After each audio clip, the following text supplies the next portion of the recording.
Buenas tardes.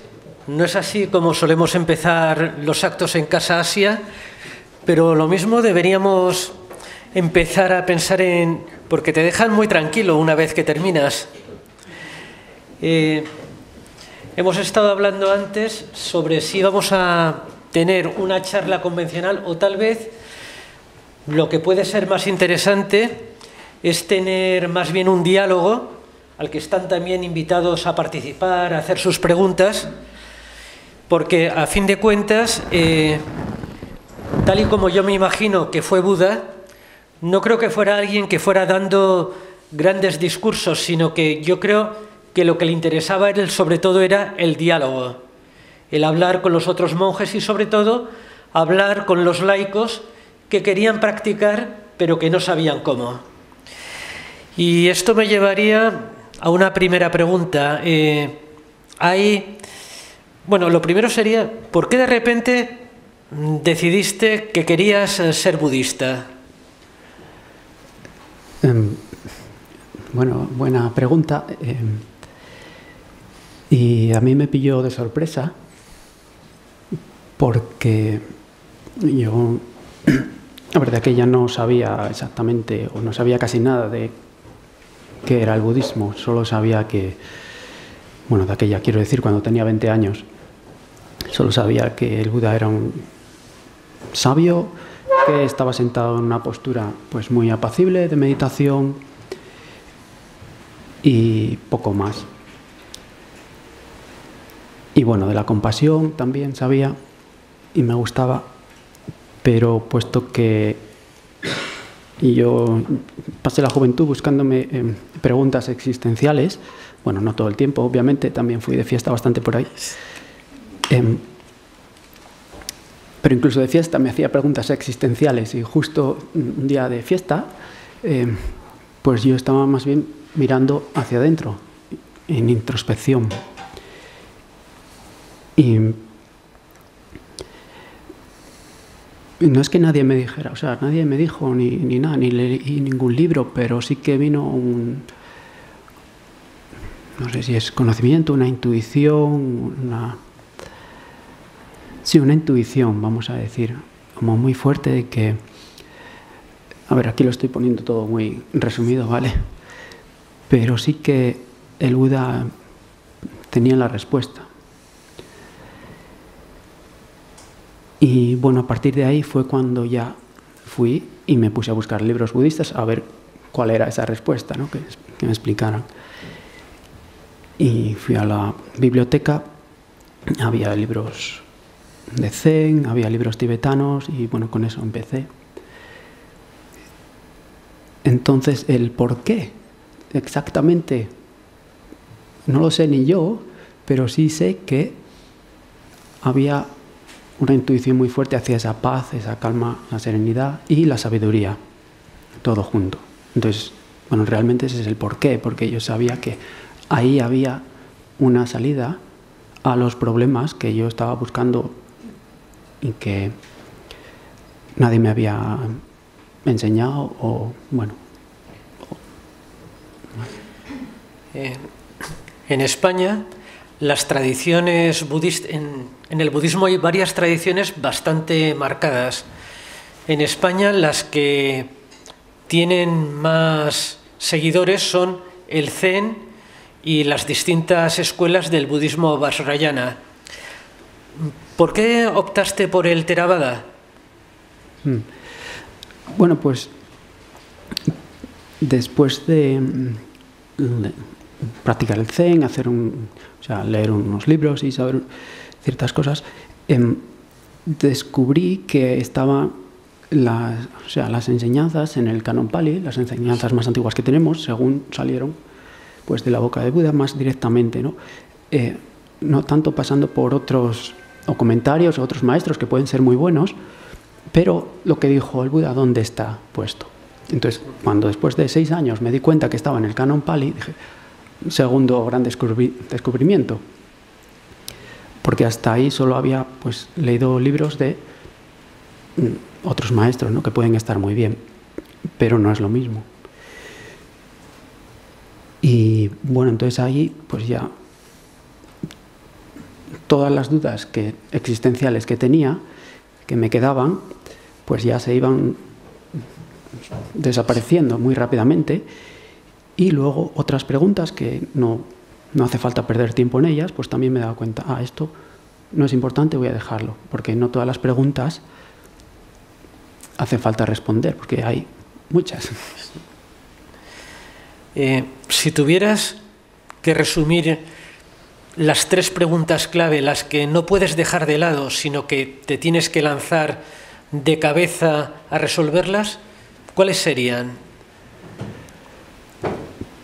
Pues la primera sería cómo disminuir sufrimiento. La segunda, cómo aumentar felicidad. Y la tercera sería, ¿se puede llegar a un punto de felicidad absoluto? No solo aumentar, sino que sea absoluto. Entonces yo creo que ahí va bastante bien, ¿no? A mí me parecen interesantes. ¿Qué dirías? Me acuerdo que hace muchos años leí una frase que me llamó la atención, es de Séneca, y decía, una ilusión, querer ser feliz todo el tiempo. ¿Con el budismo es posible ser feliz todo el tiempo? Claro, ahí tenemos que mirar un poco la definición de felicidad, porque ser feliz no quiere decir ir por ahí todo el día con una sonrisa en la cara, sino es más bien estar bien. Sí. Estar bien, estar a gusto mentalmente, claro, porque el cuerpo no siempre está a gusto, eso es inevitable. Pero la mente sí puede estar a gusto, sí puede estar bien con lo que hay. Y esto no es simplemente conformarse, no, porque a veces hay que hacer cosas para mejorar, por supuesto. Entonces, sí se puede estar feliz todo el tiempo internamente, exacto. O sea, claro, lo que pasa es que el concepto de felicidad hay que definirlo un poco. Estar feliz en este caso es no estar mal, o sea, simplemente estar bien, a gusto. Es bastante si comparamos con las subidas y bajadas de felicidad que tenemos y las subidas y bajadas de sufrimiento. Hablas de sufrimiento, yo hablo, o me gusta más la palabra insatisfacción. O sea, al final sí. La existencia pues tiene un sello de insatisfacción muy fuerte y que nos hace sufrir, pero incluso cuando no estás iluminado, cuando crees que eres feliz, sigues estando insatisfecho porque sabes que eso se va a terminar, o que a lo mejor tú querías todavía más del grado de felicidad que has conseguido. ¿Cómo trabajas para conseguir esa otra felicidad que no lleva acompañada insatisfacción? Exacto, pues lo primero, muy bien la definición de que sufrimiento es una palabra como muy fuerte, pero insatisfacción, pues sí que hay, y imperfección, pues siempre, ¿no? Sí. Y sí, eso es estupendo matizar, porque a veces la gente dice, no, si yo no sufro, bueno, pero no todo es perfecto en tu vida, ¿no? Sí. No, perfecto no, vale, pues es cierto, el mundo no va a ser perfecto, nunca es perfecto, puede ser casi si tenemos suerte, sí. Pero nunca es perfecto. Entonces ahí no está la verdadera paz, esperar que todo sea perfecto externamente, sino bueno, para buscar esa felicidad continua, esa paz, pues sí que se pueden hacer muchas cosas para arreglar el mundo o mejorarnos a nosotros mismos. Se pueden y se deben si queremos ser felices. Y luego tener la sabiduría para saber cuándo decir, mira, esto no tiene arreglo, lo suelto, pero lo suelto de verdad. Entonces ya no me afecta, ya no me pone de mal humor, o incluso si no te afecta. Pero de una manera sabia, no simplemente que pases de todo. Esto no es un pasotismo, al contrario, es un cuidar mucho las cosas y luego hay cosas que no tienen remedio. Pues ya está, se deja estar. Esa es la ecuanimidad sabia.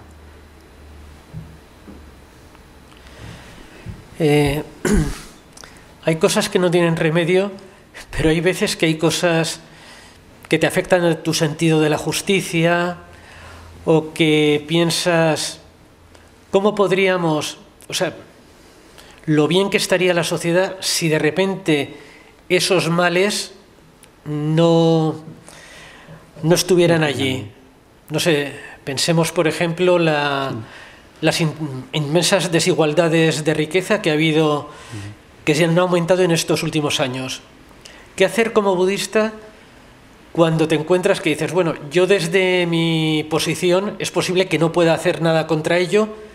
¿Cómo vivo con una situación que a lo mejor pienso que no puedo cambiar y que, sin embargo, me afecta?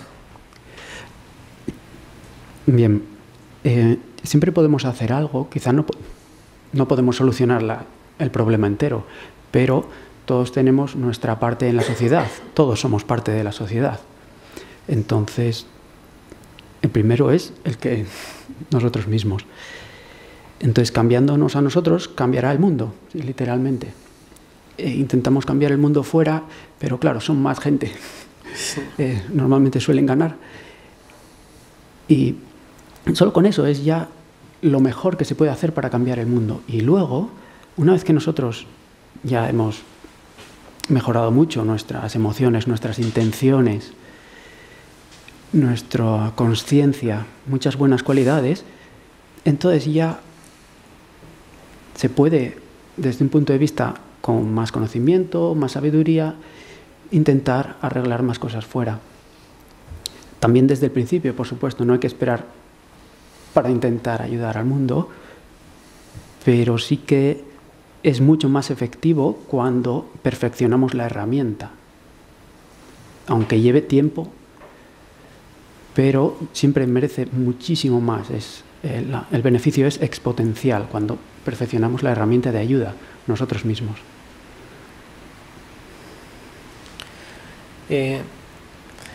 Yo creo la posición de monje tiene muchísimo atractivo. Vivir, yo creo, como laico de una manera semejante al monje, pero cuando tienes facturas que pagar, conducir el coche todos los días, meterte en un atasco, mantener una cierta impasibilidad, ser un monje laico, yo diría que es dificilísimo o imposible.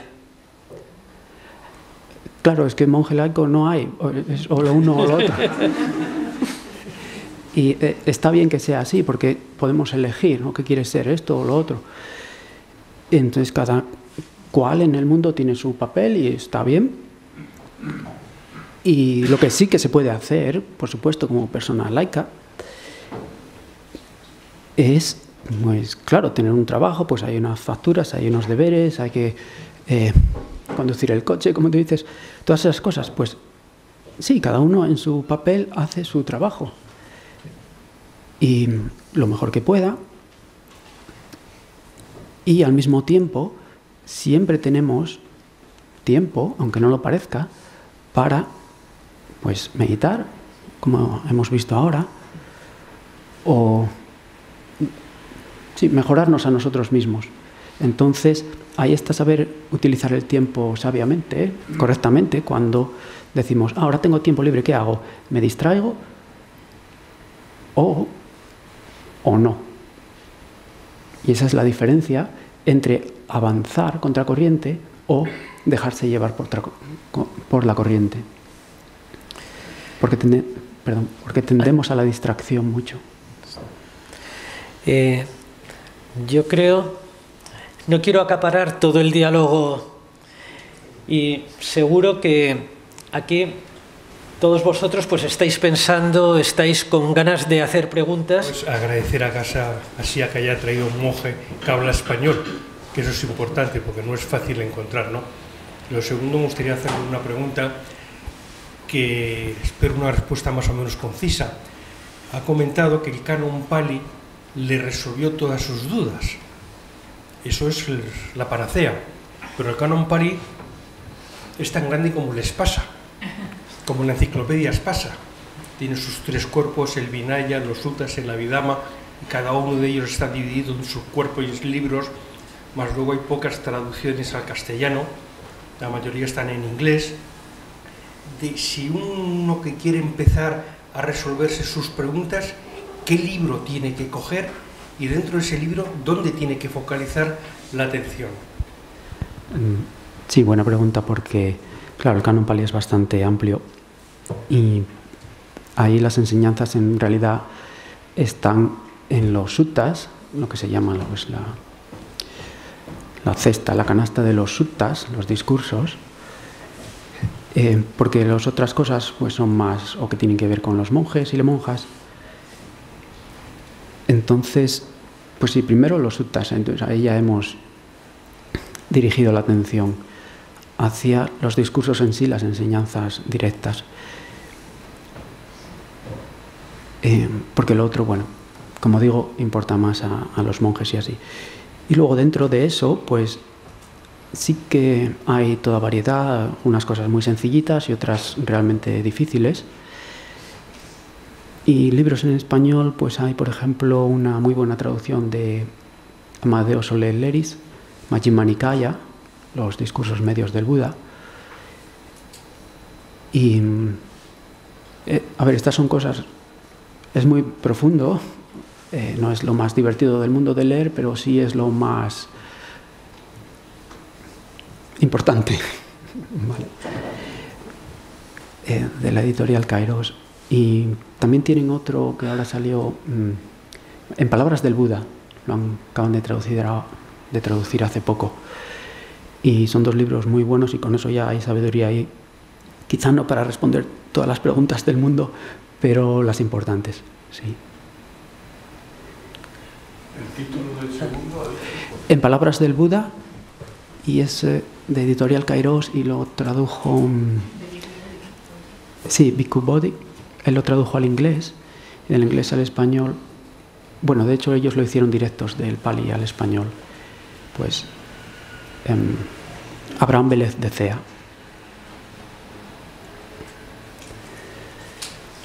Muchas gracias por estar aquí y compartir esta tarde con nosotros. Como habéis comentado al principio, lo que más encuentras, al menos en Madrid, son escuelas de budismo tibetano y zen principalmente. Entonces, cuando uno tiene interés por investigar un poco más en el budismo Theravada, es muy difícil encontrar recursos fácilmente aquí. Entonces, ¿cuál sería tu consejo si yo te dijera que quiero profundizar en el Theravada, pero no me quiero ir a Tailandia a hacer, no sé? Claro, entonces ahora para profundizar en estas cosas, pues, a ver, lo primero serían los libros, pero los libros no es lo mismo que personas que estén ahí en el camino y que ya se los sepan, ¿no? Que los estén practicando. Entonces, bueno, no es que haya muchas asociaciones, hay la Asociación Hispana de Budismo, ¿vale? Aquí en Madrid, Ricardo Guerrero es el presidente, y en Barcelona ha empezado la comunidad budista Bosque Theravada hace poco, y va a haber un monasterio del bosque en el Montseny, cerca de Barcelona, cerquita. Entonces, bueno, ahí ya hay 2 puntos de referencia. Y sí, porque monjes de momento no tenemos muchos. Entonces, a ver si convencemos a alguien. Pues, había una pregunta por allá al fondo. No, sí. Era más bien cuando habéis hablado de esta... ¿no se oye?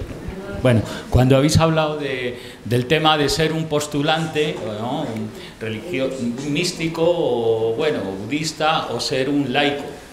Y claro, de pronto he visto que la diferencia era abismal entre un hombre metido en el coche por la mañana cabreado, y digo, coño, hombre, el tip es cultivar la amabilidad con uno mismo y con los demás cada día, que es un pequeño clic, ¿no? Eso hace que el reloj acabe moviendo ruedas muy grandes. O sea, todos estamos en esto. Es decir, no... Porque conozco el viejo los viejos pensamientos de los 70, no, me voy a ir a la India, parece que estás esperando a cambiar tu vida cuando llegues allí y lo que te encuentras es a veces cosas peores, ¿no?, de lo que esperabas. Entonces este es el tip, ¿no?, cultivar la amabilidad con uno mismo, la actitud, ¿no? O sea, tú te cruzas con el vecino más antipático y le sonríes, un día, otro, hasta que el tipo te sonríe y ya has cambiado el mundo. Eso era todo. Sí, se empieza por dentro, sí. Y sí, a veces, claro, se tarda más, pero bueno, ahí está el trabajo. Exactamente. O sea, los pequeños actos también cuentan y los grandes, pues, también, claro. Oye, buenas tardes. Muchas gracias por estar aquí y por tus comentarios. Tú has apuntado algo muy importante. En budismo hay dos cánones, el canon Pali y el canon tibetano, siendo el canon Pali el más antiguo porque es el que recoge aquellas enseñanzas, porque el Buda no dejó nada por escrito, sino que están recogidas por monjes como Ananda, Sariputra y todos aquellos monjes que convivieron con el Buda y iban de un sitio para otro, ¿verdad? Lo que yo sí te quería preguntar, ¿tú vives en Tailandia? Sí. ¿Vives, o sea, resides en Tailandia? Entonces, claro, tú practicas, en Tailandia es un sitio del budismo Theravada, que es el budismo más puro que hay, ¿no?, dentro de todos estos, dentro de los dos cánones, quiero decir. De todas las maneras, lo que me impresiona es como en la expansión del budismo, el budismo ha actuado muchas veces en determinados países como una esponja, entiéndeme, absorbiendo creencias de otros países donde se ha ido instaurando el budismo, ¿verdad? Yo, por ejemplo, me he encontrado en Tíbet, está muy influenciado por la religión antigua que había allí, la religión Bon. En China, por las tradiciones, porque en definitiva el budismo proviene de la India, no deja de ser una tradición extranjera en esos países, me refiero a China, Tíbet, Japón, Corea. Y en Japón mismamente también lo he visto mezclado con el Shinto, ¿verdad? Entonces, ¿no crees tú que a lo mejor esto ha desvirtuado algo el mensaje del budismo? Y referente a los libros que aquí se están manejando, a mí me recomendaron uno en un templo en Sri Lanka, que es un sitio donde se practica el budismo Theravada del más puro, probablemente de toda Asia, junto con Tailandia, Birmania y todo esto, que es lo que el Buda enseñó, que no me acuerdo quién es ahora mismo el que lo escribió, yo lo tengo. Es que no me acordaba, gracias. Simplemente era este comentario, ¿verdad? Sí, bueno, sí, ese es también un libro muy bueno y además es más pequeñito, más fácil de empezar con él. Lo que el Buda enseñó, de Walpola Rahula. Y sí, tienes razón que se corre el peligro de, cuando se adapta demasiado, perder la esencia. Entonces, cosas que se pueden adaptar son externas, o sea, que sí, cosas pequeñas, pero nunca se debe de cambiar la enseñanza porque a alguien le guste más. Entonces, el trabajo nuestro es de guardar la enseñanza, guardar la esencia. Y muchas veces a la gente no le gusta, pero eso sí que yo no lo voy a cambiar nunca.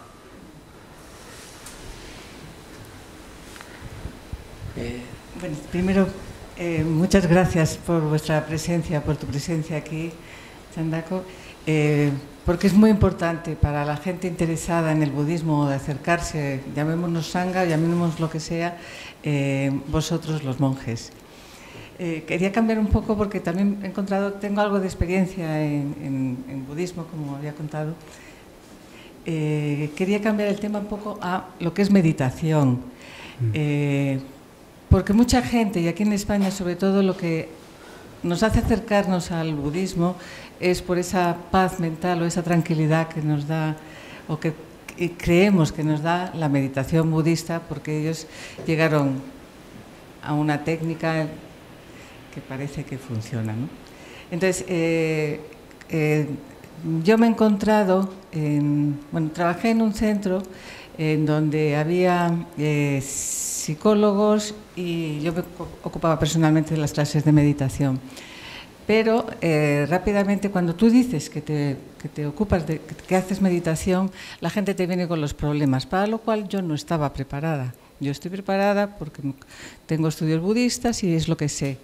Entonces decía, iros para los psicólogos, cómo la meditación puede ayudar y cómo, como monjes, vosotros, cuando os vienen con problemas personales que son de gente necesitada de ese tipo de ayuda, cómo si lo deriváis o cómo hacéis llamémoslo, porque a lo mejor pienso que puede ser por la España, tradición católica, como íbamos a confesores en vez de a psiquiatras, pues era un poco así. Es una pregunta un poco larga, pero era lo que quería. Sí, bueno, es cierto que la mayoría de la gente que se interesa en el budismo no es tanto por el aspecto religioso, sino por el aspecto más meditativo e intelectual. Y está bien, por cualquier aspecto es buena manera de empezar, porque ambos tienen su valor. Entonces, la meditación sí que ayuda en problemas, aunque sean psicológicos, emocionales, por supuesto, si está bien llevada, y muchas veces viene la gente a los monasterios por eso. Y hay todo tipo de personas que vienen, ¿no? Entonces, lo que nosotros vamos es más bien a la raíz, no a hablar del problema en sí, qué le pasó con su madre o su padre o quien fuera, sino a intentar ir a lo más profundo, que en realidad es de donde salen todos los problemas, de las emociones y las sensaciones que eso crea. Entonces, una vez que esas capas un poco más profundas se resuelven, bueno, no un poco más, mucho más profundas, se resuelven poco a poco, claro, porque lleva su tiempo, pues luego los específicos de lo que ha pasado, con quién ha pasado y lo que me dijeron, lo que me hicieron, deja de tener tanta importancia. Y entonces, sí, a ver, incluso vienen, por supuesto, todo el mundo necesita eso, psicólogos y terapeutas y lo que sea, ¿no? Y bueno, para eso están las técnicas y sí que hay todo tipo de cosas, incluso gente que bordea la locura y eso, que vienen un poco más ya difícil, o mucho más ya difícil, pero el caso es que si realmente son capaces de aceptar unos consejos básicos, pues todo va muchísimo mejor. La dificultad es que cuando las personas vienen con una carga emocional muy fuerte, normalmente no están como para aceptar cambios en su vida. Quieren una técnica especializada que les arregle. Pero hay que cambiar cosas. Que hacemos maneras de pensar, patrones de pensamiento, y ahí está la dificultad. Cuando le dicen, mira, es que eso que estás pensando es lo que crea el problema. Y dice, ya, pero ¿cómo voy a pensar otra cosa? Entonces, ¿qué voy a hacer? Claro, ¿qué vas a hacer? Pues te vas a poner bien. Entonces ahí está el miedo, pero si en vez de haber miedo hay confianza y, por supuesto, un buen maestro, porque hay de todo en el mundo, hay que decirlo esto también, claro. No solo por llevar hoy una túnica, ala, ya debe ser estupendo, vamos a verlo. ¿Sabes? Entonces sí, la meditación ayuda, bueno, milagros no se pueden pedir porque hay que echar su tiempo, pero sí que merece la pena y luego hay cambios de vida que se ven a mejor y sí, palpables, o sea, auténticos cambios. Aquí, perdón, me ha interesado lo de auténticos cambios. Yo creo que el cambio es gradual. Lo primero es si estás de acuerdo en que el cambio tiene que ser gradual, y lo segundo sería, ¿por dónde empezar?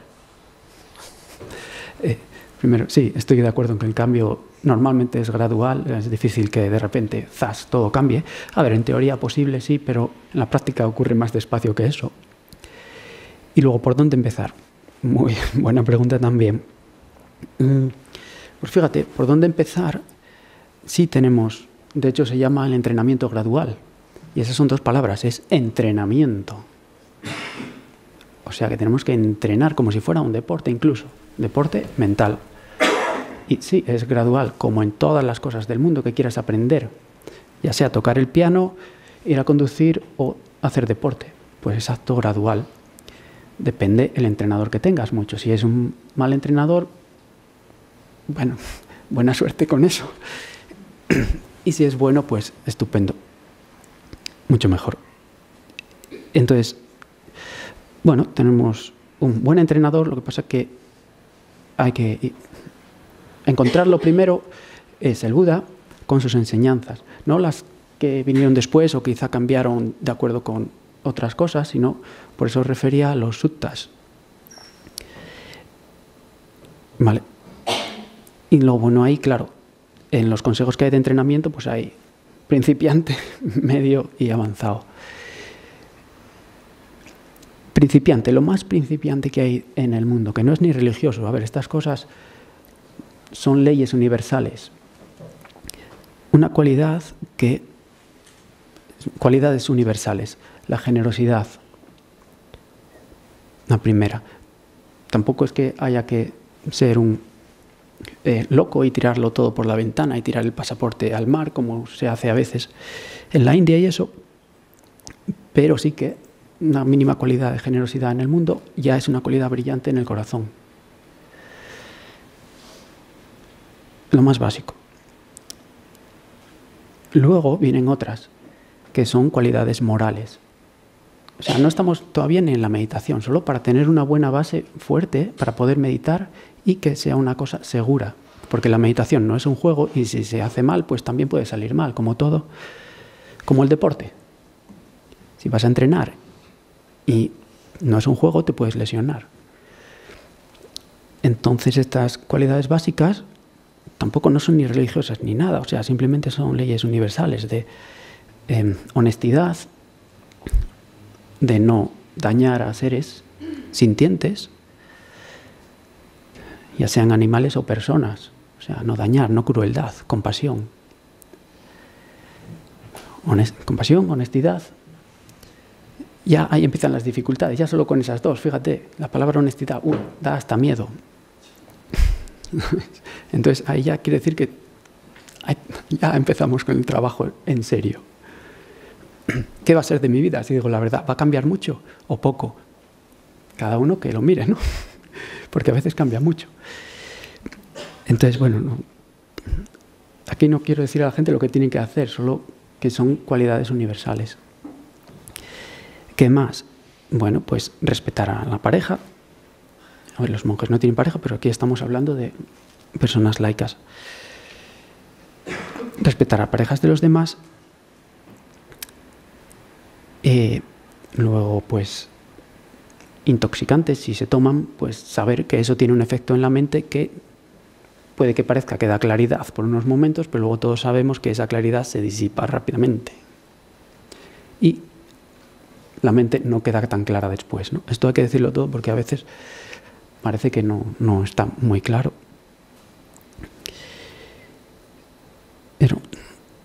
Bueno, por supuesto, no robar, no tomar aquello que no nos han dado, no apropiarse de posesiones ajenas. Ya está, 5 principios muy sencillos, pero ahí ya empiezan las dificultades. Esa es la base. Entonces, ahí está la respuesta. ¿Por dónde empezar? Por ahí. Y luego, ¿vale? Meditación, que en eso estábamos hablando un poco, ¿no? La cuestión de ¿por qué no empezar ya por meditación directamente?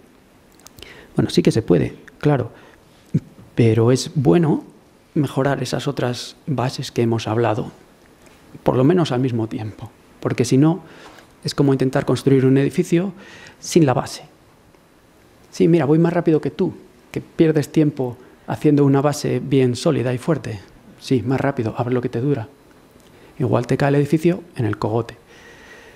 Bueno, seguro que te cae en el edificio, en el cogote. Pues esto lo mismo.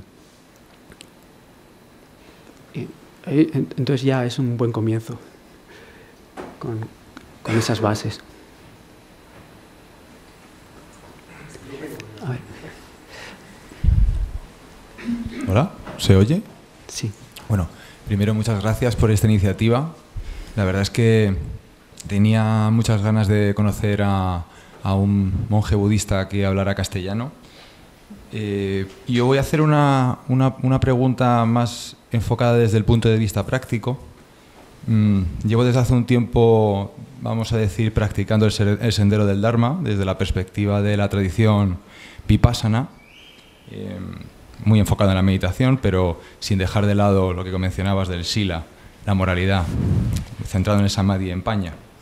Y en línea con esto he ido profundizando más en esta tradición, en la original, en la Theravada, y me ha interesado mucho este concepto que llama el camino de la liberación, que bueno, pues en función un poco entiendo de el autor o quién tomó estos datos o quién desarrolló, pues he encontrado caminos que le han puesto el nombre de, por ejemplo, Visuddhimagga, el Vimuttimagga, Abhidharma Kosa, etc.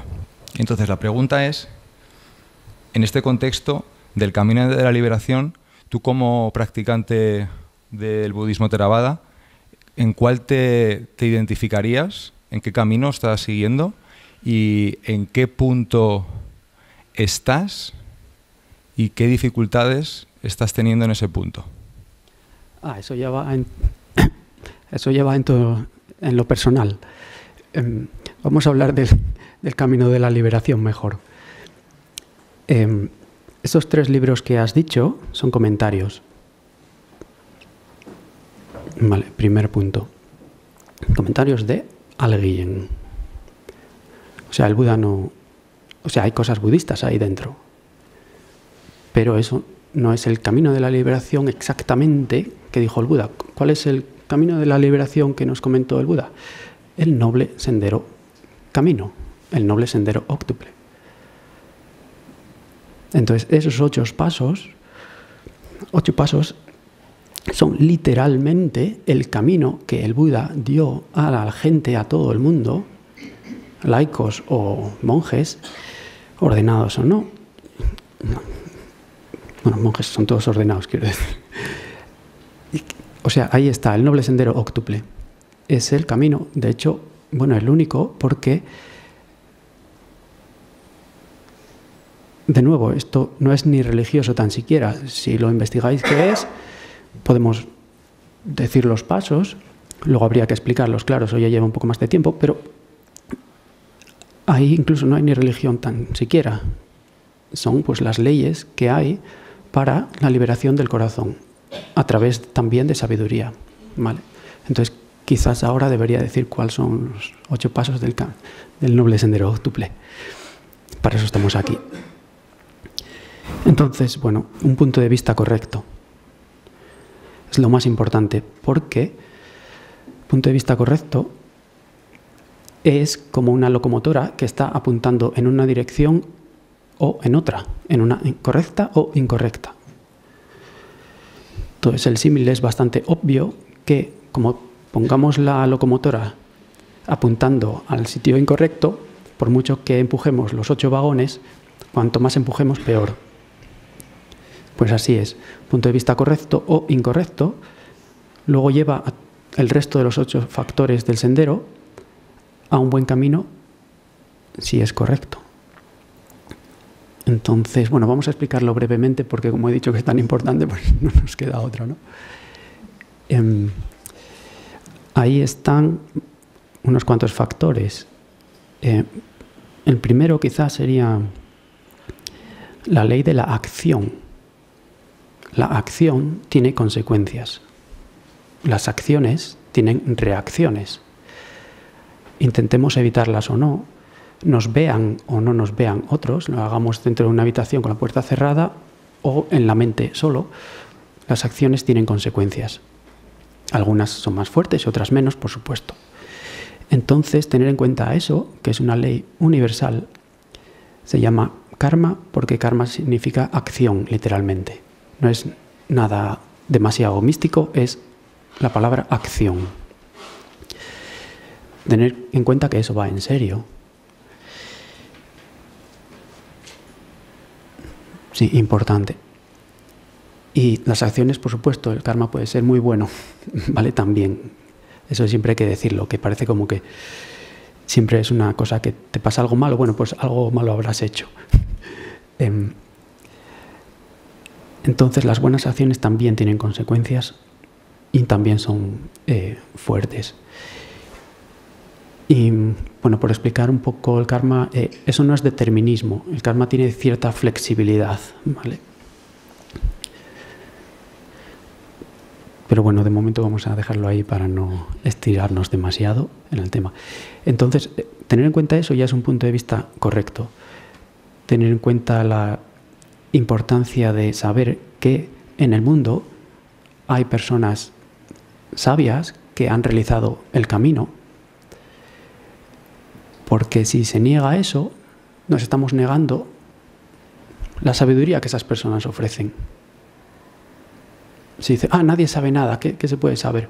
Bueno, pues ya te has cerrado la puerta. Hay gente que sí sabe.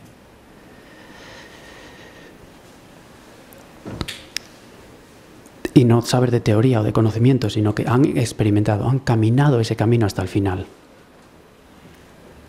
Muy importante. Eso entra dentro de un punto de vista correcto.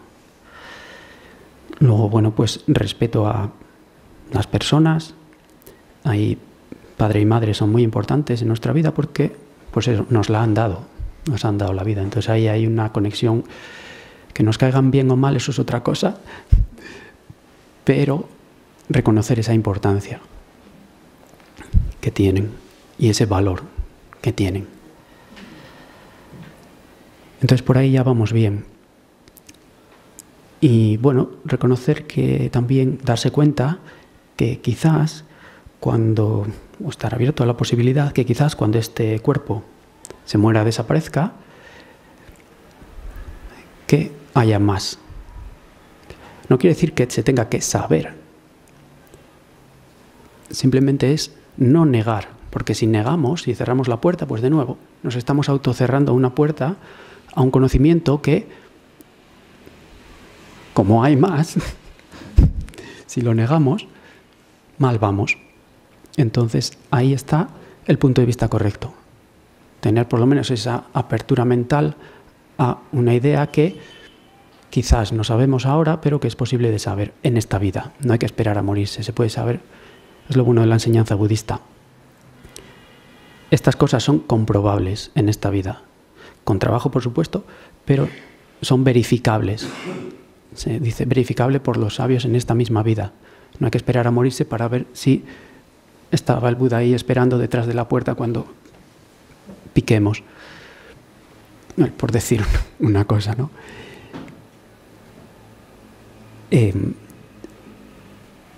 Entonces, bueno, ahí está el primer factor del sendero óctuple, un punto de vista correcto. ¿Vale? ¿Hasta ahí todo bien? Muy bien. Bueno, entonces, teniendo eso, ya tenemos la locomotora puesta hacia el punto adecuado. Luego el segundo vagón es una intención correcta. ¿Cuáles son nuestras intenciones para con los demás? Una intención de compasión, no de querer dañar. ¿Vale? Una intención de soltar cosas que quizás nos aporten algo para poder avanzar y recibir cosas que nos aporten más. O sea, una renunciación sabia es como soltar lastre, exactamente. A veces nos apegamos al lastre y lo llevamos toda la vida ahí porque lleva conmigo 20 años, ¿cómo lo voy a soltar ahora? Ya, pero es que es lastre. Ya, pero me da cierta alegría. Ya, pero es que hay cosas mucho mejores. Entonces esa intención de soltar cosas y ser capaz de, bueno, ascender, sí, es una buena intención. Y ese es el segundo factor. Aquí los estoy empezando a explicar todos. Bueno, como voy en breve, no pasa nada. Luego una palabra correcta, que como decíamos antes es más bien veracidad, o si no, como mucho, callarse. Antes de mentir vale más callarse. No sería también, dentro de la palabra, pues no andar por ahí difamando. A ver, se pueden decir que verdades, de que si hay algo mal, pues se puede decir, ¿no? Pero no andar por ahí intentando dividir a las personas unos de otros. Simplemente porque nos hace sentir bien en ese momento. Y esa es palabra correcta. Luego, ese sería el tercer paso en el camino. Luego vendría una acción correcta, que es precisamente lo que hemos hablado antes de los 5 preceptos, las bases morales, tener esa moralidad básica. O sea, ahí volvemos a esa moralidad de, pues, eso, no dañar, no mentir, no robar. Porque es importante. Entonces eso entra dentro de acción correcta. O sea, simplemente abstenerse de acciones incorrectas ya cuenta como acción correcta, porque por lo menos no estás metiendo la pata. ¿Vale? Ya es bastante, que a veces nos cuesta. Entonces, solo eso ya es gran avance. ¿Vale? Bien, luego el quinto factor es un modo de vida, la manera de ganarnos la vida, de trabajo, pues de nuevo que no dañe a otros seres. No, por ejemplo, vender armas o venenos o drogas, cosas que sepamos que van a hacer daño a otros seres. Eso no sería un dinero muy sabiamente ganado. Y entra dentro de el sendero a la sabiduría, claro. Bien. Luego los otros 3 factores son un poco más etéreos, por decir así. Bueno, no tanto. De hecho, el sexto es esfuerzo correcto. Porque el camino requiere su esfuerzo, su trabajo. Requiere una fuerza interna para cuando estamos haciendo algo que sabemos que está mal, pero que tenemos el hábito o nos gusta o lo que sea, pues requiere una fuerza parar de hacer eso y empezar a hacer algo bueno. Entonces ahí está el esfuerzo correcto, un factor del sendero noble, del sendero hacia la sabiduría. O sea, la sabiduría no cae simplemente del cielo, sino que hay que hacer un esfuerzo por ello. Por ejemplo, bueno, pues habéis venido aquí, ya os ha requerido un esfuerzo, mucho o poco, pero ahí estáis. Habéis dejado otras cosas que podéis estar haciendo ahora. Eso es una renunciación a algo que os gustaba para estar aquí a algo que aporta. Entonces ahí está lo de la renunciación sabia que hablábamos antes, ¿vale? En práctica ya, aquí estáis.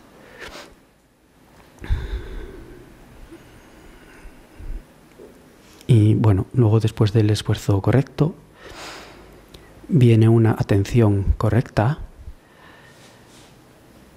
Y aquí pues es el famoso mindfulness, que creo que ahora está de moda en España también. Y ahí hay bastante también para explicar. Pero bueno, vamos a resumirlo en una atención, no simplemente estar atento a cualquier cosa, sino se dice correcta porque cuando estamos atentos a nuestro interior, empezamos a ver cómo funcionan las cosas en nuestro interior. Empezamos a ver, vipassana, visión correcta, visión cabal, visión profunda. Entonces vemos, por ejemplo, nuestra respiración no es simplemente un proceso mecánico, sino que está unida a la mente. Está unido cuerpo y mente a través de la respiración. Y ahí hay también emociones.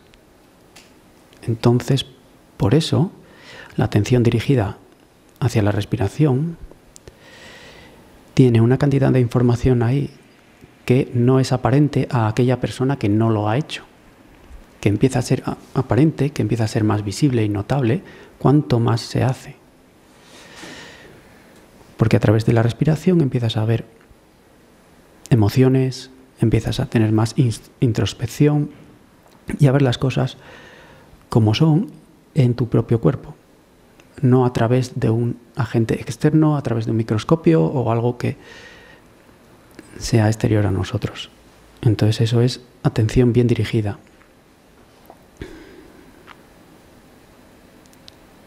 Vale, hasta ahí bien. Espero que sí.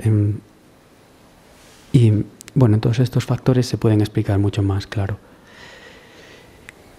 Y el octavo, el último, que es cuando estos 7 factores empiezan a ganar fuerza, pues empieza a ocurrir las abstracciones meditativas más profundas, porque primero la meditación seguro que no es tan profunda, y luego cuando hacemos estas cosas con el tiempo empieza a profundizar más, la meditación más y más, y eso bueno, son lo que se llaman las 4 abstracciones meditativas materiales, porque hay materia ahí. Y vale, ahí también hay bastante para explicar, pero saber que esa profundidad mental y emocional, es lo que da paso a la sabiduría auténtica, al vipassana auténtico profundo, porque ahí ya no estamos tanto a nivel cerebral simplemente, no estamos a nivel de información, porque información podemos leer un libro de meditación, pero eso no nos da la sabiduría, eso nos da un conocimiento teórico. Entonces, cuando ese conocimiento empieza a ser más asimilado en el corazón y se empieza el corazón a expandir, a tener estos estados de conciencia más alterados, pero en bien, claro, ahí es cuando la sabiduría realmente se asimila y pues queda ahí, queda dentro. Entonces, por eso es tan importante que la profundidad de corazón esté unida al conocimiento, a la teoría. Entonces, eso es en Pali, en Samatha Vipassana, la serenidad y la visión juntas en un equipo perfecto que hace que la auténtica sabiduría florezca ahí, nazca y permanezca. Porque si es auténtica no se pierde. Y ahí, bueno, es cuando se completa el sendero, lo hemos dicho un poco rápido, pero eso es lo que daría paso a lo que hablamos al principio de una felicidad interna que no desaparece porque puede que tenga subidas y bajadas en el grado de bienestar físico o emocional, pero no baja a nivel negativo, ¿no? Se queda como poco en un bienestar que hablábamos al principio simplemente. Bueno, pues una persona está bien, que ya es bastante, si lo comparamos con cuando estábamos mal. Entonces, bueno, ahí está el sendero.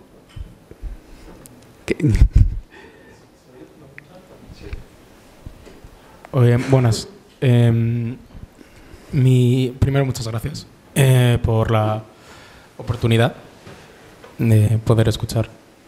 Mi pregunta es más personal. A mí hay una idea que me aleja del budismo, posiblemente por ignorancia, es ¿qué soluciones ofrece el budismo a un sufrimiento más externo, al sufrimiento que puede tener la población general? Un sufrimiento que a veces, o por lo menos a mí me provoca una sensación a veces de urgencia, como ciertos conflictos parecen acelerarse y parece complicado controlarlos. ¿Cómo el budismo puede ayudar a disminuir este sufrimiento cuando para seguir el camino budista requiere un proceso tan de largo, incluso para toda una vida? ¿Cómo es posible compaginar ese esfuerzo que tienes que hacer para disminuir tu sufrimiento interno con ese sufrimiento tan general que se puede observar? Claro, es que el sufrimiento general de una población amplia externa no se va fácilmente. O sea, hay que ser realistas, ¿no? Por muy budista que sea uno, el mundo va como va. O sea, simplemente que sí que podemos hacer cosas. Claro, sí, todo lo que podamos que esté en nuestra mano. Pero como decía al principio, primero arreglar la herramienta de ayuda, o primero o por lo menos a la par. Y sí, saber que hay muchas personas en el mundo que sufren y que les deseamos bien, deseamos que no sufran. Entonces, eso es la meditación en compasión, que está muy bien, y también compasión hacia uno mismo, hacia ti mismo. O sea, tú estás sufriendo por ver a otros sufrir.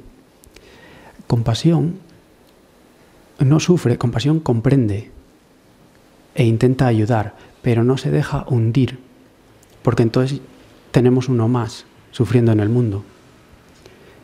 Y esa persona más, de repente, ya no puede ni ayudar a aquellos que realmente quiere ayudar. Entonces es importante, realismo, sí, uno solo, es difícil que cambie el mundo entero para mejor. Bueno, si estuviera en esa posición, pues vale, pero como parece que no ocurre, pues hacemos lo que podemos, o sea, básicamente. Sí. Y es cierto que, como decía también al principio, desde un punto de vista más sabio, se va arreglando más desde la raíz, en vez de más desde las ramas. O sea, porque eso es lo que hace la profundidad y la sabiduría. Dice, mejor empleo mi tiempo bien, porque esto es importante. Y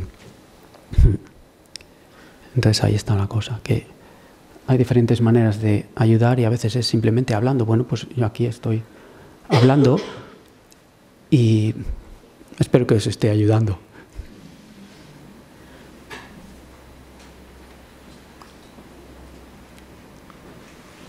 Muchas gracias por tu comprensión y por tus palabras. Y yo soy psicoterapeuta y profesora de mindfulness y todos los días me encuentro con mucho sufrimiento.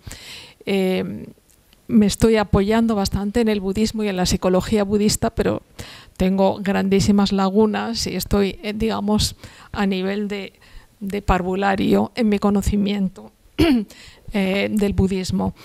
Entonces, una de las dificultades que encuentro, tú has hablado de trabajar profundamente, eso es lo que yo trato, trabajar profundamente en lo que son las causas del sufrimiento. Y la primera dificultad es que muchas personas comprenden a nivel teórico que sí tienen que abandonar y soltar, pero el paso del nivel teórico al nivel de esas emociones destructivas es muy difícil. Es muy difícil para mí y es muy difícil para las personas con las que yo trabajo. Entonces, no sé si me puedes decir algo más. ¿Cómo puedo profundizar en ese trabajo de las emociones destructivas? Las emociones bonitas las vivimos estupendo y en 5 minutos se nos han olvidado. Las emociones destructivas son como una nube negra que se pone encima de la cabeza y no hay manera de sacarla. Creo que el budismo da muchas respuestas, pero en el trabajo que yo hago me cuesta mucho y le cuesta mucho a las personas con las que trabajo. Sí, claro que cuesta esfuerzo. Entonces, profundizar nos cuesta, de nuevo, porque da hasta miedo. Da hasta miedo porque vemos, en cuanto profundice, ahí están los problemas esperando. Entonces, por eso es gradual. Por eso la compasión es muy importante, con uno mismo también y con los demás. Y cuando la gente tiene ese miedo, lo que hacemos siempre es irnos, casi siempre es irnos a la cabeza, ¿no? Salimos de las emociones, empezamos a hablar del tiempo o de cualquier cosa que sea poco relevante para intentar olvidar esa cosa que está ahí esperando, que sabemos que nos da miedo. No digo que siempre que se hable del tiempo sea por esto, ¿no? Pero bueno, digo cualquier cosa más superficial porque ahí nos sentimos seguros. No lo estamos, pero lo sentimos en ese momento. Entonces, normalmente hay dos maneras, por ponerlo muy sencillo, de la que la gente intercambiamos energía, opiniones, palabras. Más cerebral, más superficial y más emocional, más de corazón. Entonces, a ver, aquí lo estoy simplificando mucho, ¿vale? Entonces, para poder cambiar cosas en el corazón, por supuesto, tenemos que cambiar esa dinámica y la gente en tu consulta no van a saber cómo hacer eso. Entonces tienes que cambiarles y decir, no, me estás hablando desde el cerebro exactamente qué pasó y tal. Más desde el corazón, y eso no es fácil. Primero lo tenemos que saber hacer nosotros mismos. Y luego un poco ayudar a la otra persona a que se sienta segura, no juzgada, ser vulnerables para decir nuestras cosas también, para que vean que tú no eres ahí una todopoderosa psicóloga, que eres también un ser humano, que tiene sus problemas también. Entonces, aquí esto es, de nuevo, poniéndolo sencillo, pero cuando eso ocurre, aparece la confianza. Vale, no me van a hacer daño con la información que les dé, me van a intentar ayudar tanto como puedan. Y a partir de ahí ya se puede, pues, eso, hablar más de corazón y empezar a cambiar cosas. Por ejemplo, cuando dicen, mira, ese patrón de pensamiento está mal, date cuenta. Entonces ya hay el espacio suficiente para recibir esa información en vez de decir, no. Vale, pues sí, mira, me duele reconocerlo, sé que lo que dices tiene razón y voy a intentar cambiar ese patrón de pensamiento, por ejemplo. Y lleva tiempo. Es que como es algo que normalmente no tenemos, o tenemos poco, ahí están los problemas. Entonces, por esto la meditación está muy bien, porque crea ese tiempo, ese espacio mental para recibir información, recibir emociones sin miedo. La verdad es que es tan interesante que nos hemos pasado del tiempo que habíamos destinado a la charla, pero veo una última pregunta y pasamos ya a la meditación. Querría saber cómo llegaste a... Has explicado cómo empezaste a interesarte por el budismo, pero no cómo llegaste a un monasterio de Tailandia.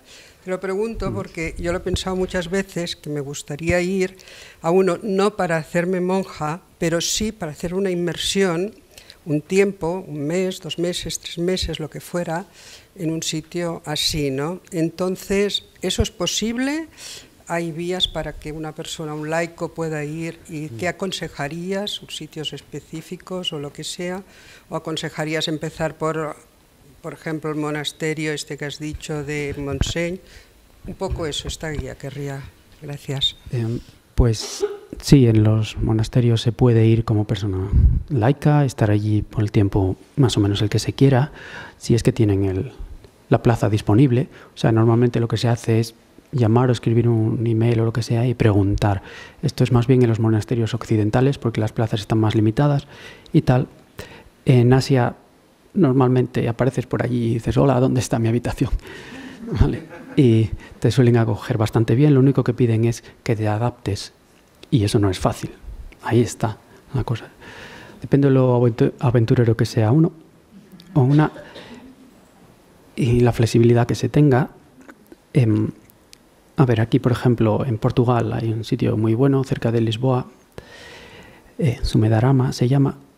En el futuro esperemos tener uno al norte de Barcelona, hay en Italia, hay en Alemania y bueno, en Londres también, en Inglaterra y eso. Claro, aquí hay menos sitios, las plazas están más limitadas y sí que hay que llamar antes de ir. En Asia pues hay muchos monasterios, hay también mucha variedad, de los más serios a los menos serios, o sea que también hay que saber un poco dónde ir.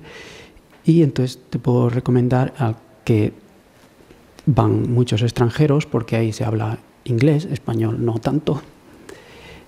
Y es Wat Pa Nanachat. Literalmente se llama el Monasterio del Bosque Internacional, porque está hecho para que los monjes extranjeros que no hablaban tailandés, que fueran allí y por lo menos pudieran aprender.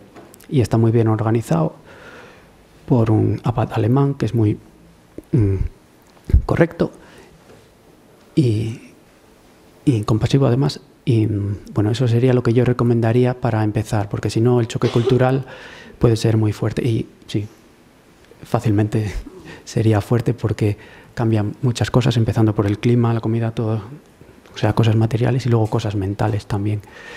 Pero si alguien es realmente flexible y adaptable en otras culturas, entonces puede ir simplemente a Tailandia y decir y a ver qué tal. Y si no va bien, pues otro. Ese está en Ubon, cerca de Laos, en la parte este de Tailandia. Entonces no es tan difícil de ir, de hecho, o sea, un par de aviones y estás allí. Digo yo, y no sería, o sea, si tienes por un lado el choque cultural, ya de por sí hacer meditación en un monasterio, adaptarte, a lo mejor si tienes la opción de en España, donde al menos no tienes el choque cultural, a lo mejor podría ser más adecuado. Yo he vivido bastante por Asia, o sea que el choque cultural no sería bueno. en este sentido, creo. Muy bien. Los considero los de aquí también. Sí, sí. Bueno, pues hay un paso que tienes dado, pero sí que es cierto que pues mejor empezar aquí para que no sea demasiado, y porque como todo, ¿no? Si de repente es demasiado cambio, nos puede echar para atrás y decir, no vuelvo nunca más. Y en verdad hay un gran tesoro ahí que nos estamos perdiendo. O si alguien tiene pues mala suerte y dice y resulta que era el peor monasterio de Tailandia, pues, quizá no vuelva más, ¿no? ¿Qué diferencia hay entre un buen monasterio y un mal monasterio? Porque he oído hacer esas distinciones, siempre hay que acertar, hay que tener como suerte, hay que... Sí. ¿Cuáles serían los conceptos positivos y negativos que usted valora para decir uno bueno, uno malo? Pues sí que hay estos conceptos, o sea, hay que decirlo todo, ¿no? Bueno y malo, positivo y negativo, mejores y peores, porque de otra manera sería un idealismo no real. Entonces, ¿cuáles son los conceptos?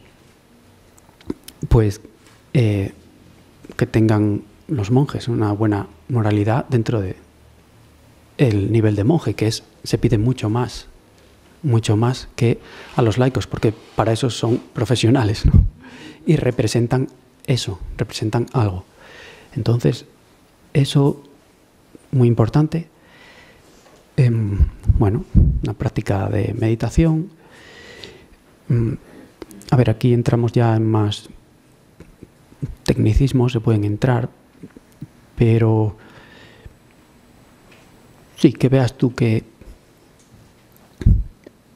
no pasa nada raro, que, a ver, no asustaros, ¿vale? Pero que sí, que los monjes se comportan como monjes, básicamente. Y, bueno, nosotros tenemos muchas normas que vosotros no necesitáis saber, pero aquí puedo empezar a decir ejemplos concretos. O sea,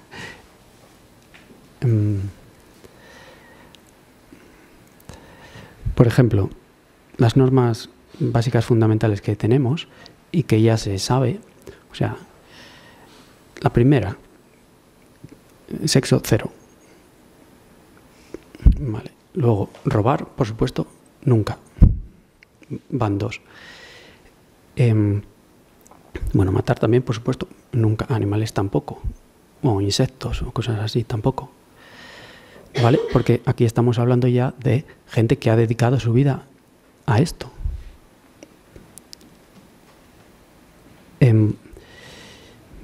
Bueno, por supuesto, intoxicantes, 0. Aquí, de momento, estamos con lo sencillo. Luego, nosotros no comemos por la tarde. Esto no es que sea una cosa mala, comer por la tarde simplemente es parte del entrenamiento, ¿no? En Tailandia, por ejemplo, en el sudeste asiático. A ver, sé que en otros sitios, en Japón o donde sea, pues hay otros estilos.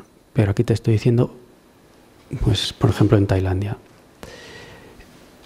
O en Myanmar o en Sri Lanka o así, ¿no? Entonces son cosas muy sencillas, de hecho, se pueden ver y comprobar. Y bueno, por ahí ya vamos bien, ¿no? Si hay meditación allí, porque a veces no hay tanta. Entonces son cosas que, de nuevo, son fáciles de ver. Y luego con el tiempo, como todo, ¿no? Uno va afinando más y viendo que es un poco mejor y que es un poco peor. Lo mismo que si te vas a comprar una guitarra, pues una de dos, o preguntas a alguien que sepa de guitarras o pruebas y al final acabas aprendiendo de guitarras. En esto no te puedes guiar por el precio, por supuesto, porque la enseñanza es impagable. No es que sea gratis, es que es impagable. Entonces, de hecho, yo diría que si hay que pagar, ya también no es muy buena señal. ¿Vale? Por ejemplo, en estos monasterios que yo he dicho, ahí la gente va, gente laica, no les preguntamos si van a pagar o no, ni nada. O sea, ahí están el tiempo que quieren, luego se van y no preguntamos a nadie si han dejado algo o no. Lo que pasa que, claro, el que tiene un poco de conocimiento sabe que, pues, si se ayuda es mejor, pero normalmente, pues, eso. Digo, normalmente no se cobra, a no ser que sea, por ejemplo, igual hay un retiro, entonces hay que alquilar un sitio para que la gente vaya ahí a dormir con pensión completa y tal, entonces es para la gente. ¿Vale? Eso sería un extremo que ahí sí se podría decir, mira, si quieres ir a este retiro, hay que alquilar un sitio, una casa y tal. Entonces ahí estoy yendo un poco más en detalles, pero por ejemplo, un monasterio ya está ahí puesto. Estos que he dicho de Portugal, de Italia, de Alemania, ahí no se cobra. Y en Tailandia pues tampoco. Y en Birmania tampoco, en Sri Lanka tampoco. O sea, hay 3 países enteros y varios monasterios en Europa y en América también. Y estos, por ejemplo, que son buenos sitios, pues tienen una moralidad alta, muy alta, que va mucho más de estas 4 cosas que he explicado. Y la enseñanza también se nota que está ahí, a muy alto nivel.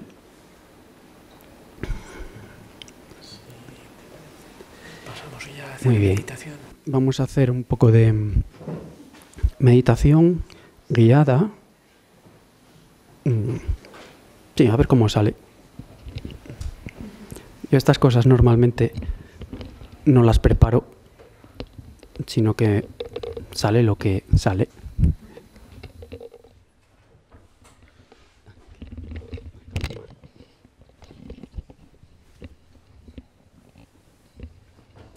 Pues, bueno, yo estoy sentado en el suelo. Vosotros, como estáis en una silla, yo recomendaría que no apoyarais la espalda en el respaldo. ¿Por qué? ¿Por qué? Por energía. A ver, cuando nos sentamos en el suelo, a no ser que estemos enfermos, normalmente se tiene la espalda pues recta, creando una energía. Eso requiere un mínimo esfuerzo. Mínimo, sí, pero lo requiere.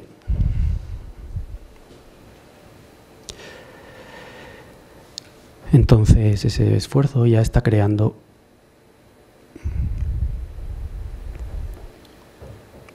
una energía ascendente.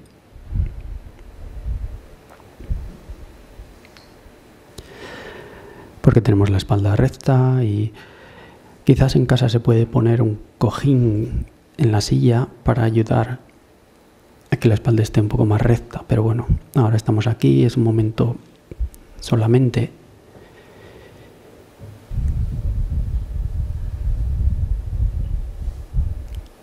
Y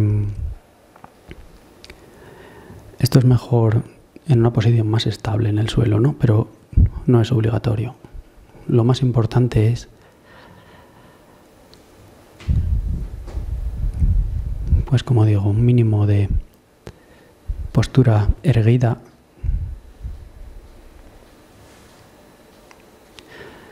Podemos cerrar los ojos para que la mente no se distraiga.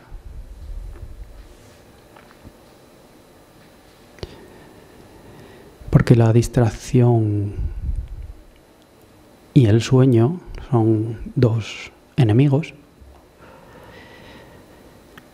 Y el trabajo es mantenerse en el medio de ambos, sin distraerse en otras cosas, sin dormirse, sin caer en el aburrimiento, permaneciendo consciente y atentos al momento presente, que es este que estábamos intentando meditar. Estábamos entrenando la mente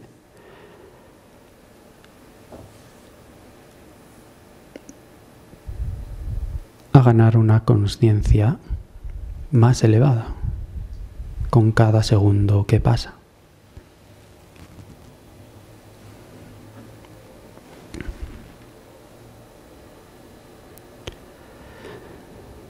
Gradualmente.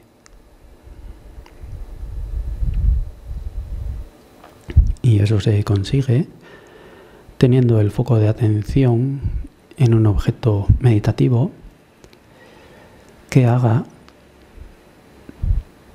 que la consciencia surja y se incremente gradualmente. Gradualmente, exponencialmente. Con cada segundo. Y bueno, primero hemos empezado con la atención al cuerpo físico, a esa postura meditativa apropiada, recta, erguida.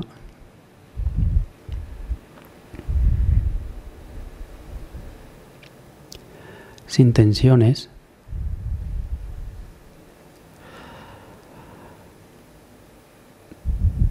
Pero consciente. Y ahí empieza a ser más y más aparente la respiración, el proceso respiratorio del aire simplemente entrando y saliendo del cuerpo, ya sea por la nariz o por la boca.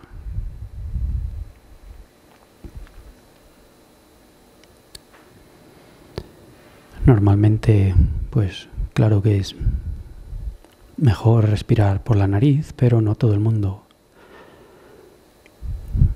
puede. Quizás haya algún impedimento, enfermedad, y no pasa nada. También con enfermedad se puede meditar. Y lo importante es ser conscientes de la respiración. Lo que se llama en Pali, el idioma que hablaba el Buda, se llama Anapanasati. Consciencia de la entrada y salida del aire.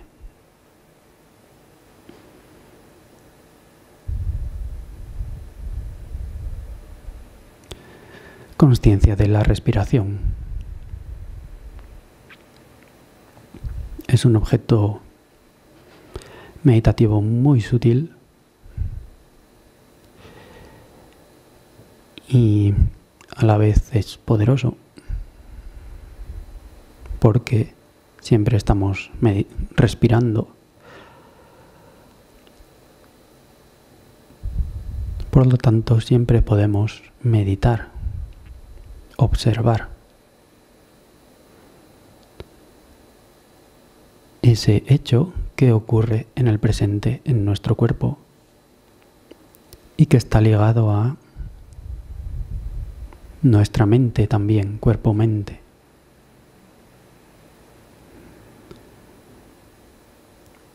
Porque la respiración es el puente que une el cuerpo y la mente.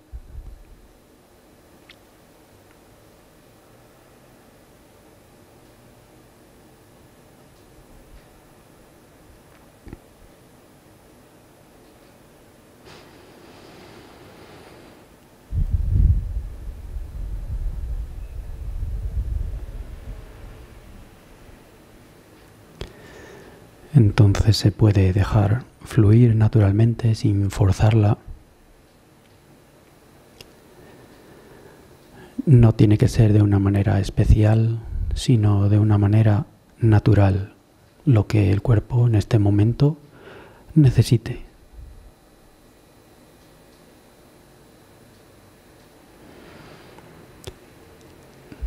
Y con el tiempo sí que se va calmando. El proceso respiratorio se va relajando. Podemos ayudar un poco en la relajación también, sin forzar, pero sí relajar, soltar. Soltar tensiones físicas.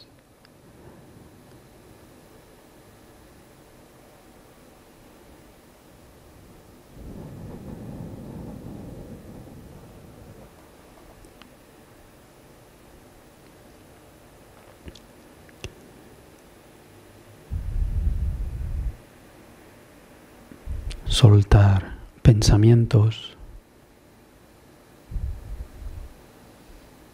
agitaciones que pudiera haber, dejarlas pasar y observar como foco la respiración, como foco de la atención, la respiración en nuestro cuerpo.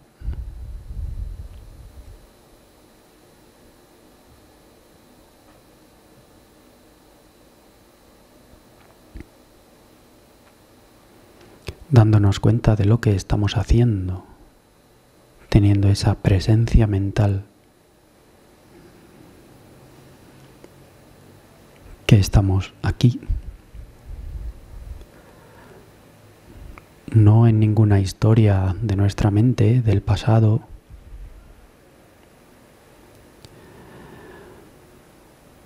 no en ningún plan hacia el futuro. Simplemente aquí, en el presente.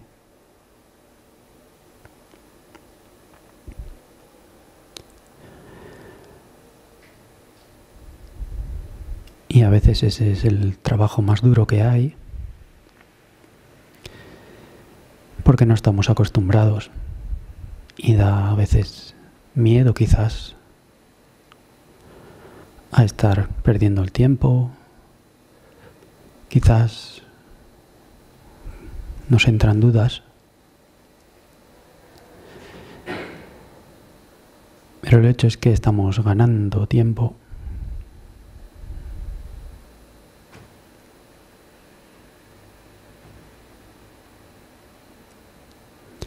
Porque con la claridad mental que se consigue en una profundidad y claridad mental, profundidad y claridad del corazón,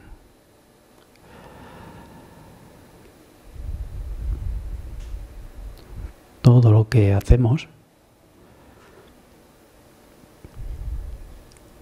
empieza a ser afectado positivamente.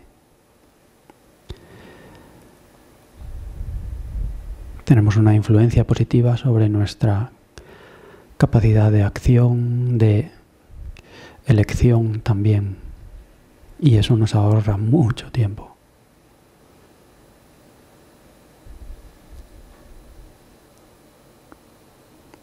Incluso años nos ahorra una buena elección. Con una mente clara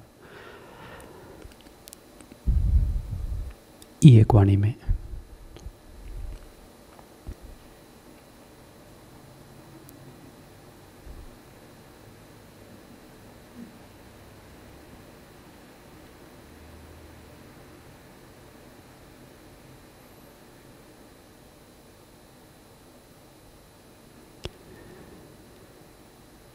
Entonces este ejercicio físico y mental que hacemos, cuanto más lo estiremos, mejor. Más tiempo ganamos. Mejor inversión hacemos de nuestro tiempo. Más dividendos va a dar y está dando. Podemos regocijarnos simplemente en ese hecho de que al permanecer consciente con poco estímulo exterior, estamos entrenando la mente en el despertar sin falta de ningún estímulo más que nuestro propio cuerpo funcionando y viviendo en él aquí.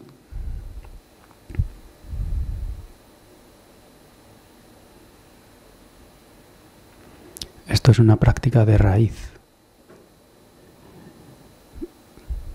Va a la raíz, cambia desde la profundidad. Por eso lleva su sutileza y su tiempo también, sí.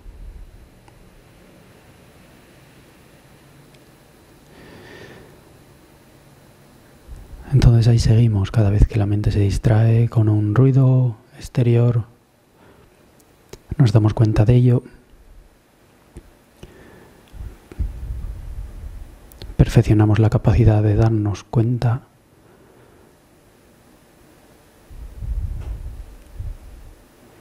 Darnos cuenta cuando perdemos la concentración y nos cambiamos de tema sin enterarnos tan siquiera.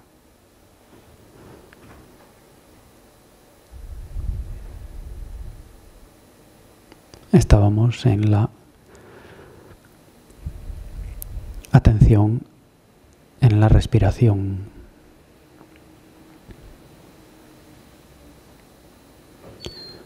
Luchando contra el sueño, contra distracciones que no paran de venir. Normalmente, hasta que paran. Llega un momento que sí paran, porque la mente está entrenada y sabe distinguir lo que es distracción de lo que es enfoque. Lo que queremos hacer con nuestra mente, nuestra capacidad de elección.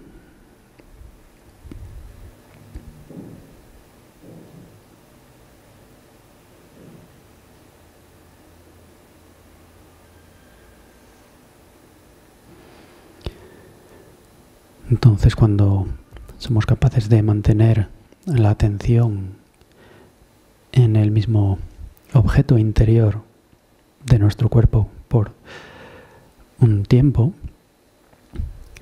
en la respiración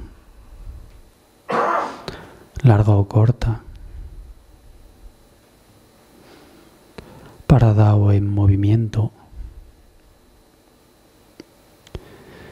cuando somos capaces de mantener esa atención, empezamos a ver otras cosas en la periferia. Empezamos a notar emociones en el corazón que no hace falta enfocarse en ellas para darse cuenta que están ahí. ¿Por qué nos seguimos enfocando en la respiración. Estas otras cosas están en la periferia, pero no nos distraen, simplemente están ahí. Ya sean emociones, sensaciones, opiniones, están ahí y seguimos mantenidos en el foco de atención, porque eso es lo que nos hizo darnos cuenta de estas cosas en primer lugar, lo que nos hace ver mejor. Vipassana en Pali. Visión profunda. A través de la atención consciente.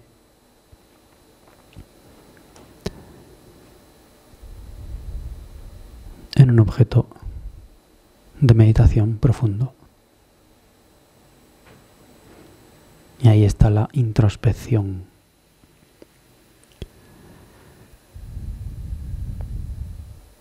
Ahí empieza la introspección.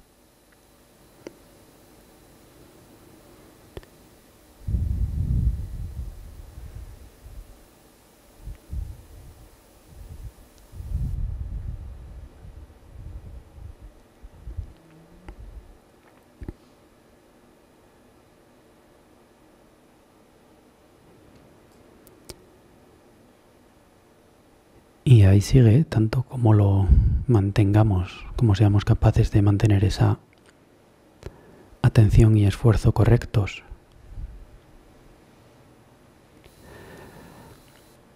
Que llevan a una concentración correcta, profunda,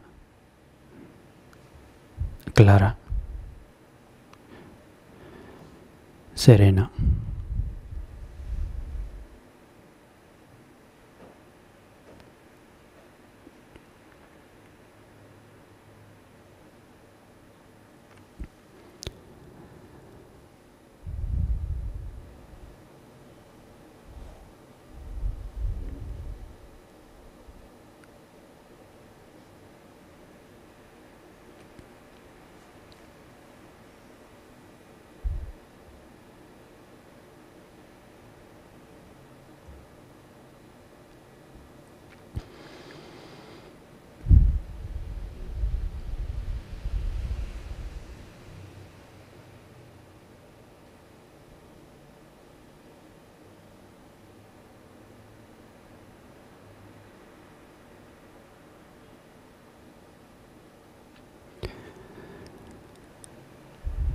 Si nos fijamos, lo normal es que con el tiempo la respiración se vaya calmando más y más y se vuelva más profunda.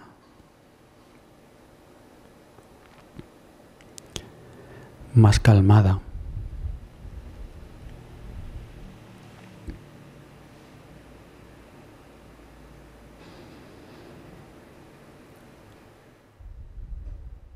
Quizás incluso a veces se pueda parar por unos momentos, unos instantes, y seguimos ahí con la atención consciente, sin falta de tensionar, simplemente sabiendo, reconociendo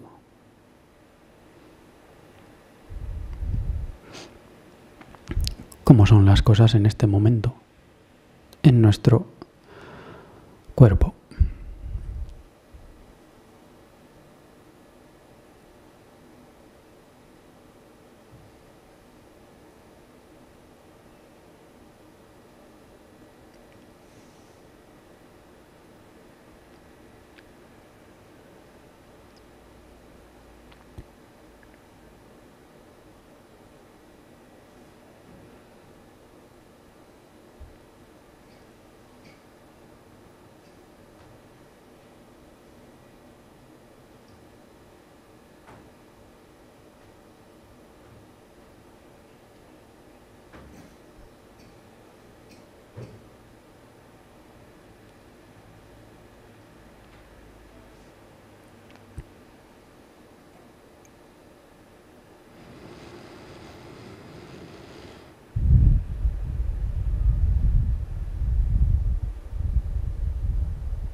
Entonces, una buena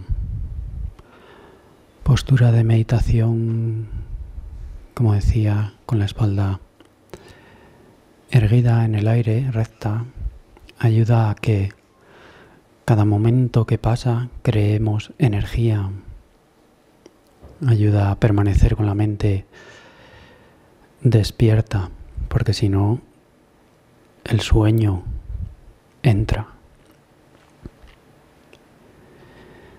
Y ese equilibrio, ese balance de energía y concentración puede ser mantenido por largo tiempo con facilidad cuando simplemente pues lo hacemos, ponemos una mínima energía ahí.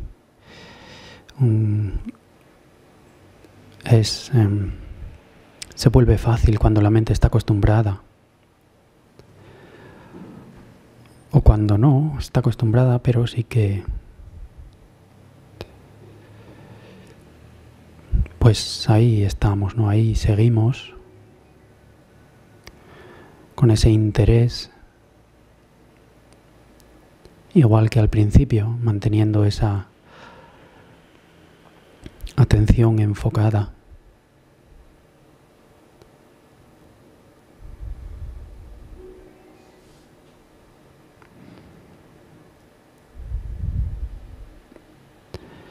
En la respiración, en el cuerpo, naturalmente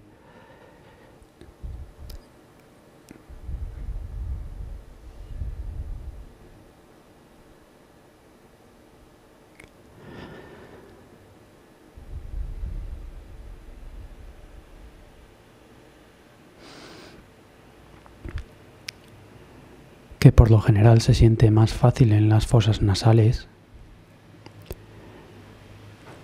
pero que no tiene por qué ser ahí el único sitio, no tiene por qué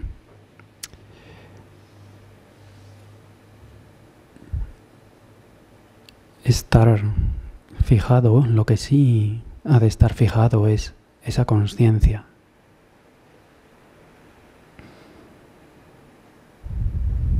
Esa realización de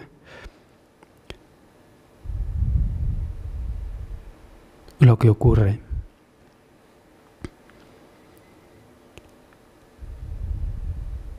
Esa concentración conectada segundo tras segundo,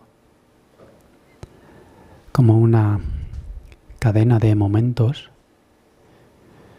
que cuanto más larga es, más fuerte se hace.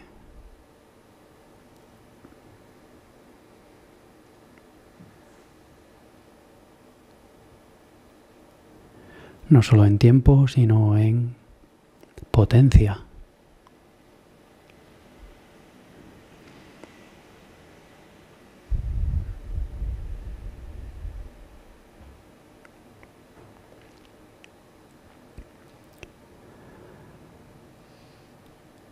Por eso cada segundo sí cuenta.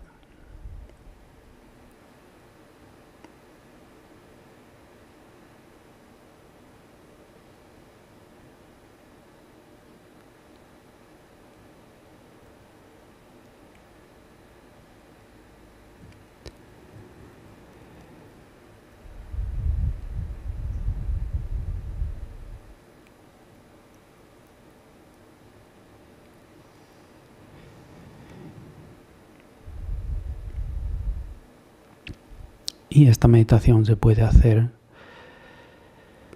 también con una base del corazón, poniendo la atención en la zona del corazón, la zona del pecho.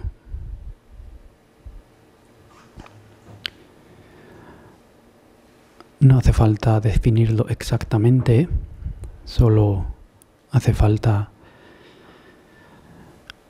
poner la atención más o menos en la zona del corazón, porque ahí también se siente muy bien la respiración.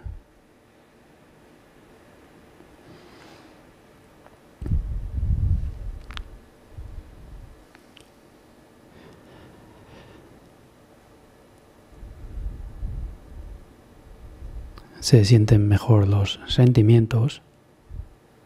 se notan.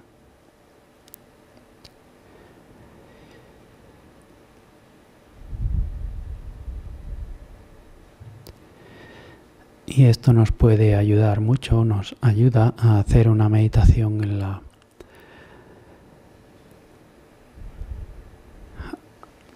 benevolencia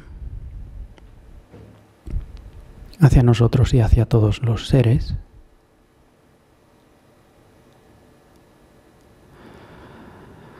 Ayudada por el proceso de la respiración que ya estábamos entrenando, que ya nos llevábamos enfocando un tiempo.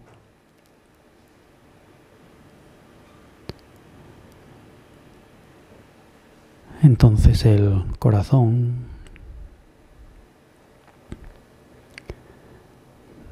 tiene en su interior una energía muy bonita que es de la benevolencia, de la compasión.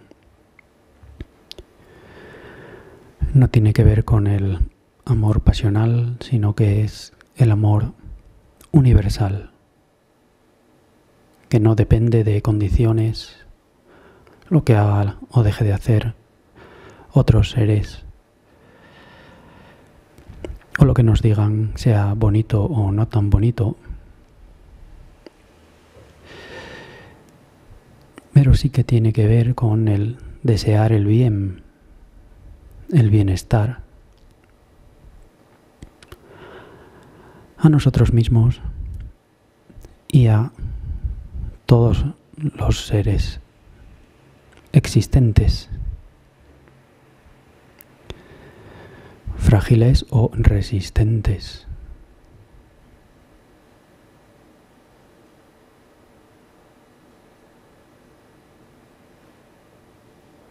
Todos los seres existentes, y nosotros somos uno. Entonces se puede empezar por ahí, por nuestra propia compasión, amor propio.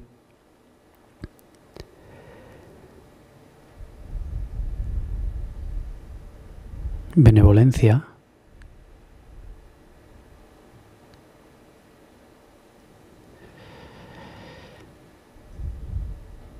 Y para esto ayuda mucho tener el proceso de la respiración presente en el corazón.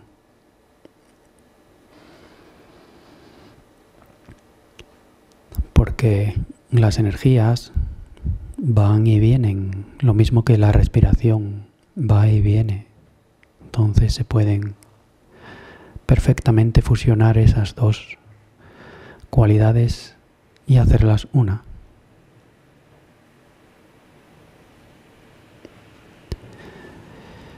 Benevolencia sale del corazón con la respiración.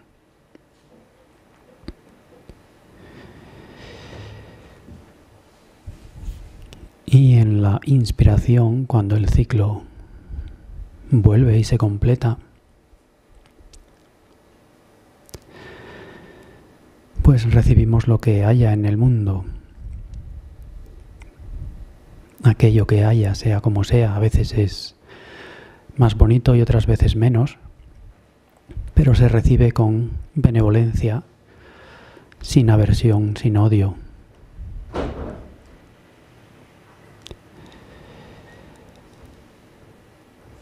Y de nuevo el ciclo, con la respiración, se vuelve a enviar buenas intenciones hacia el exterior, una y otra vez, con la ayuda de la respiración. Esto cada vez que ocurre, estamos haciendo un ciclo de bienestar.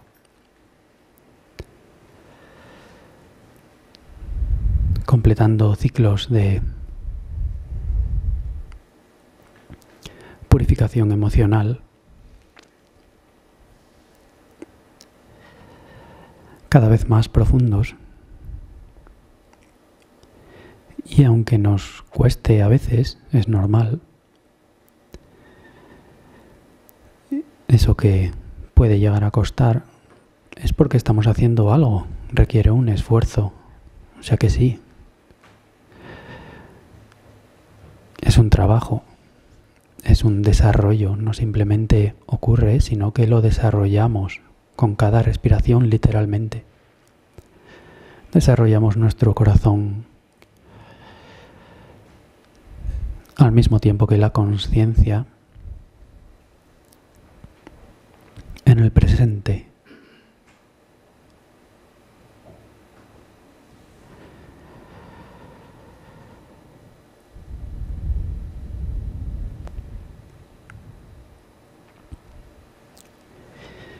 Y bueno, con esa consciencia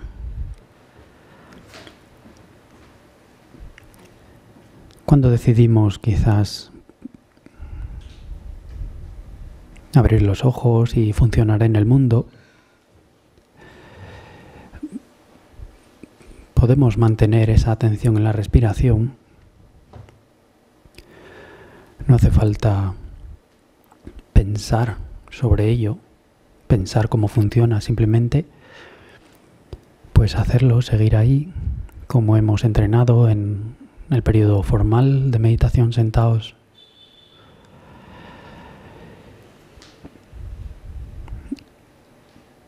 Y esto nos va a ayudar a cambiar cómo percibimos las cosas que ocurren.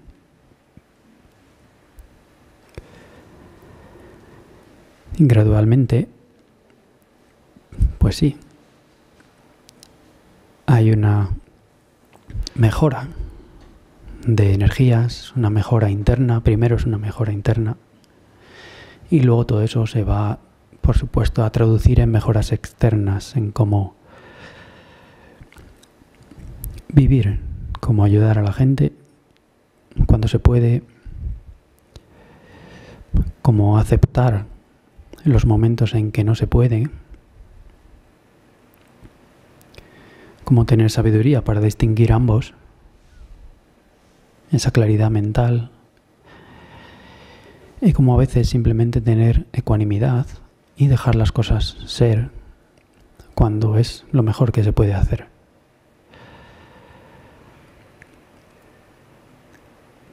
Entonces, bueno, si queréis, ahora podemos despacio abrir los ojos, intentar mantener ahí esa atención interna, ¿vale? Por el tiempo que se pueda.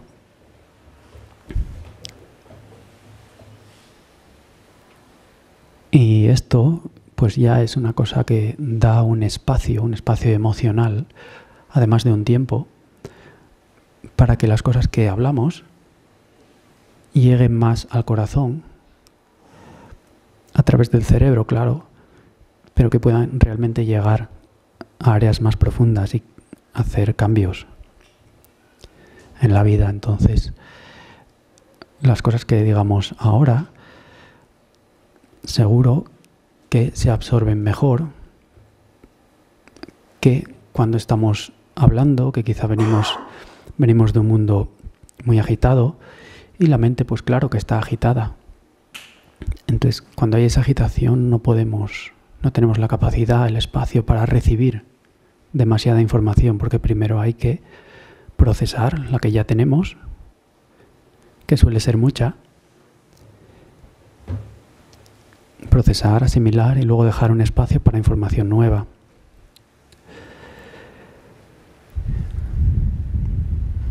Bien, entonces quizás se pueden hacer algunas preguntas y aclaraciones. Sí.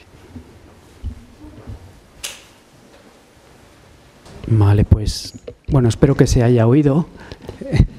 Yo tiendo a bajar la voz cada vez más. Y que, bueno, pues que os haya ayudado. A ver, esto no es, obviamente no es la única técnica que hay. Entonces, si a alguien no le gusta, puede intentar un poco más, como todo en la vida. Y si no, pues siempre hay otras cosas que se pueden hacer. Claro. Pero bueno, esta técnica lo bueno que tiene es que sirve para el principiante y para el avanzado, incluso, o sea, la gente que ya ha acabado su camino, que están llenos de sabiduría, siguen practicando la atención a la respiración. Bueno, de hecho nunca la han dejado, por eso están llenos de sabiduría. ¿Vale? Entonces, bueno, decir eso, que aunque en sí la teoría veis que es bien sencillo, ¿no?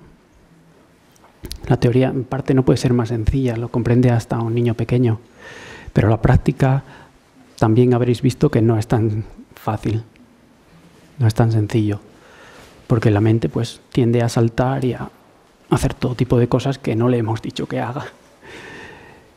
Entonces, bueno, ¿quieres decir algo, Emilio? ¿O? Pues, tal vez yo he intentado meditar a lo largo de mi vida y siempre, como decía una amiga, excusas para no meditar siempre existen. Pero cuando vences la pereza, vences la agitación, descubres que de verdad merece la pena. Y normalmente, pues aquí terminaríamos la sesión dándote una ronda de aplausos, pero como yo diría que hoy hemos conseguido un estado de ánimo que yo no sé si romper el silencio va a ser algo acertado. Así que yo creo, dinos algunas últimas palabras. Últimas palabras. Bueno, es cierto que, vale, podemos hacer un aplauso interno. Yo, para mí, lo más importante, pues eso, es que os haya ayudado, que os haya, bueno, gustado, porque si os ha gustado probablemente vendréis más otra vez, y hay bastantes cosas que explicar, como que os habéis dado cuenta también, ¿no? Y también que si os ha gustado, pues que espero que os pongáis a meditar cuando tengáis un tiempo, sea mucho o poco, pero pues ese es el ánimo, ¿no? Que siempre merece la alegría.